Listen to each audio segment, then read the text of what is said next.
যানজটে এক ধরনের স্থবির হয়ে পড়েছে রাজধানী ঢাকার গাবতলী এলাকায়। এই মুহূর্তে আমরা রয়েছি ঠিক শ্যামলী অংশে, যেখানে চলেছে সেই শ্যামলীর অংশে কিন্তু দীর্ঘক্ষণ ধরেই আসলে কিছুটা করে কিন্তু এগোচ্ছে গাড়িগুলো। তবে এই তীব্র যে যানজটে তৈরি হয়েছে মূলত গাবতলী পশুরহাট থেকে শুরু করে গাবতলী বাস টার্মিনাল সব দিক মিলিয়ে এক ধরনের যানজটের কিন্তু তৈরি হয়েছে এই রাজধানী ঢাকার গাবতলী এলাকায়।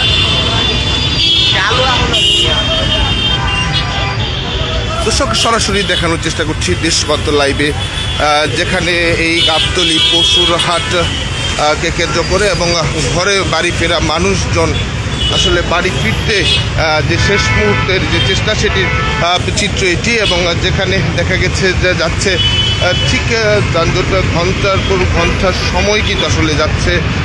ঠিক এই মুহূর্তে গাবতলী এলাকার যে দৃশ্য সেটি যদি শ্যামলী এই থেকে শুরু করে গাবতলী টেকনিক্যাল সব জায়গা পুরো যানজটের জায়গায় পরিণত হয়েছে। সরাসরি দেশবন্ধ লাইভ আমরা দেখার চেষ্টা করছিলাম।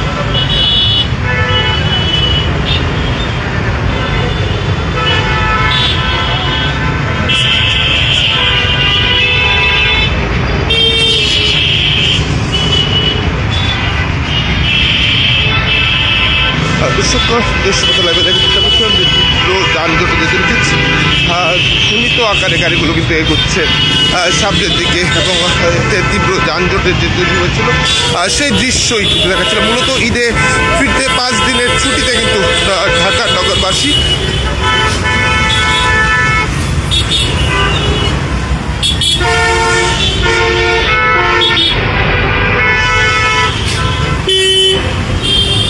এবং এই যানজটের কারণে এবার শেষ মুহূর্তে বাড়ি ফিরতেও কিন্তু এক ধরনের ভোগান্তিতে পড়তে হচ্ছে মানুষকে। দর্শক, কিছুক্ষণ পর আমরা গাবতলী পশুরহাট থেকেও সরাসরি যুক্ত করবো।